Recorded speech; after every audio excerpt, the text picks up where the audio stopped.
Hello friends, आज video आपको स्वागत। ये भिडियो रे आमे मार्च मासर किछि करंट अफेयर्स गुडी उपरे नजर पकाइबा। Question number 1, who has become the first Indian women cricketer to score 10,000 runs in international cricket? केउ भारतीय महिला क्रिकेट खेलाड़ी अंतर्जातीय क्रिकेट रे 10,000 रन करिवारे प्रथम अटंती? उत्तर होची Mithali Raj. Question number 2, the Ministry of Consumer Affairs, Food and Public Distribution have launched Mera Ration mobile app for which category ration card holders? Public distribution ministry मेरा राशन नामक मोबाइल एप्लिकेशन केउं प्रकार ration card धारी आरंभ करिसेंती?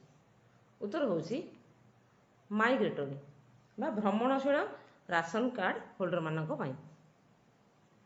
Question number 3, India's first dedicated express cargo terminal at the 2 lakh square foot built to suit facility has been launched exclusively for export and import of international couriers at which place? देशर प्रथम द्रुतगामी cargo terminal केउठारे आरंभ करा जायछि? उत्तर होची Bengaluru कंपेगौड़ा international airport रे। Question number 4, the parliament of which country has passed a resolution to declare the country an LGBTIQ freedom zone? LGBTIQ stands for lesbian, gay, bisexual, trans non-binary, intersex and queer। केउं देश LGBTIQ zone घोषणा करिया पई resolution pass करिसेंती? उत्तर होची European union. Question number 5, a joint venture of which countries have started a pilot project to produce hydrogen from brown coal lignite? केउं दुई देश मिलित भावे lignite रु हाइड्रोजन बाहर करिया पई कार्य आरंभ करिसेंती? उत्तर होची ऑस्ट्रेलिया एवं Japan. Question number 6, the Sangay volcano which has erupted with clouds of ash up to a height of 8 km into the sky recently is located in which country? Sangay आग्नेयगिरी जार अग्नि उद्गीरण आरंभ होइछि से केउं देश रे अवस्थित? उत्तर होची Ecuador. Question number 7, the Kala Namak Rice Festival has been organized between 13 to 15 March 2021 by which state government to promote the production and marketing of Kala Namak rice? केउं राज्य सरकार काला नमक राइस उत्सव आयोजन करिसेंती एहार उत्पादन एवं बिक्री को प्रोत्साहित करिया पई? उत्तर होची Uttar Pradesh. Question number 8, when is World Consumer Rights Day celebrated every year to mark of worldwide awareness about consumer rights? विश्वव्यापी ग्राहकों अधिकार सचेतनता पई विश्व ग्राहक अधिकार दिवस केबे पालन करा जाय? उत्तर होची 15 March. Question number 9, after Iraq which country has become India's second highest oil supplier replacing Saudi Arabia? केउं देश भारतर द्वितीय बृहत्तम तेल आमदानी देश अटे? उत्तर होची यूनाइटेड स्टेट्स बा America. Question number 10, who has become the first Indian fencer ranked 45 in the world qualified for the 2021 Tokyo Olympics game? प्रथम भारतीय फेंसिंग खेलाड़ी भावे 2021 टोकियो ओलंपिक पाई किए योग्यता अर्जन करिसेंती? उत्तर होची Bhavani Devi. Question number 11, the ISRO has launched which sounding rocket to study attitudinal variations in the neutral winds and plasma dynamics? पवनर व्यवहारिक परिवर्तन एवं प्लाज्मार गतिशीलता को अनुध्ययन करिया पई ଇସ୍ରୋ କେଉଁ ରକେଟ୍ର ଉତ୍କ୍ଷେପଣ କରିଛି? ଉତ୍ତର ହେଉଛି RH-560। Question number 12. Who has become the first batsman to score 3000 runs in T20 international cricket? प्रथम बैट्समैन भावे किए T20 इंटरनेशनल क्रिकेट रे 3000 रन करिसेंती? उत्तर होची विराट कोहली। Question number 13.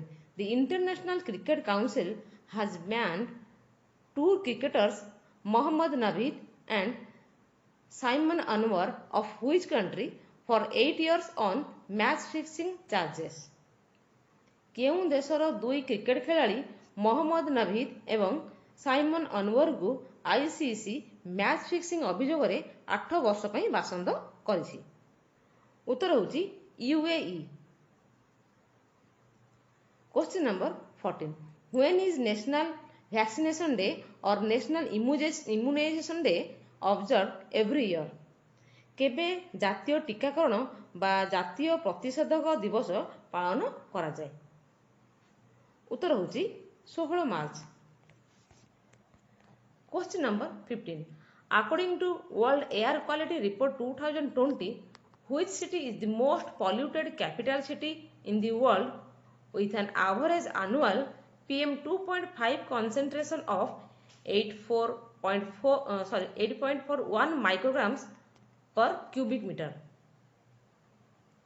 विश्व वायुमान रिपोर्ट 2020 अनुसार केउं सहर विश्वर सबुठारु अधिका वायु प्रदूषण राजधानी अटे?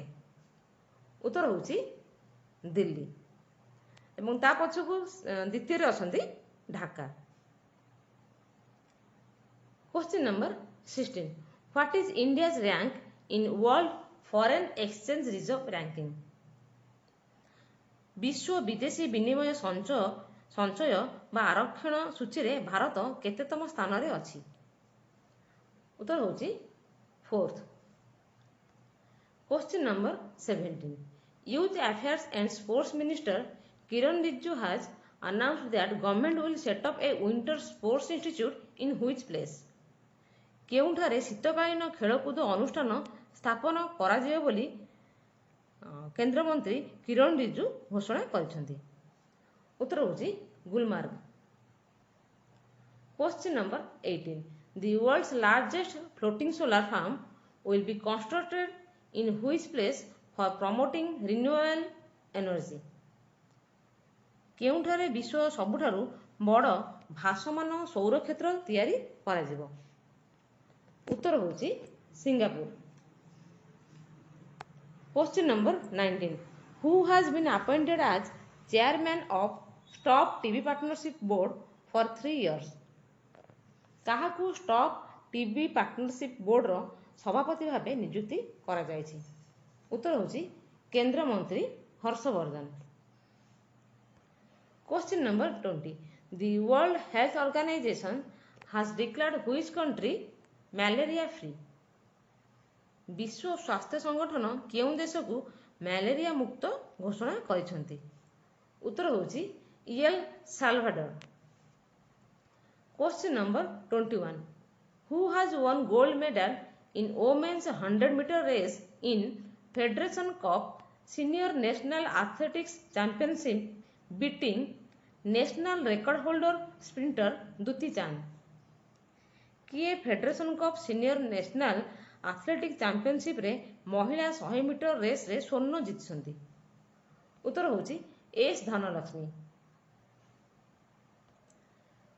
Question number 22. What is the toll-free number launched by Odisha Chief Minister Navin Patnaik recently for all emergency services including police, fire एवं health?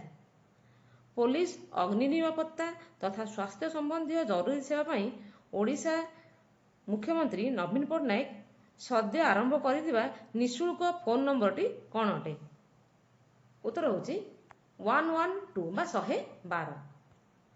Question number 23.